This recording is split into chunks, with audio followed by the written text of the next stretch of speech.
Him some उज्ज्वल निर्मल हय्यो सौना हय्या ठारे।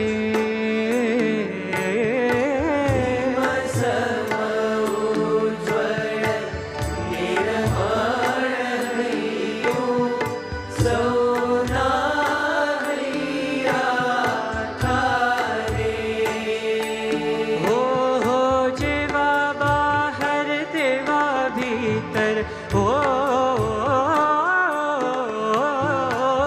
जेवा बाहर तेवा भीतर, ए જ સ્વરૂપ વિચારે। સ્વરૂપ ભલું વિચારે।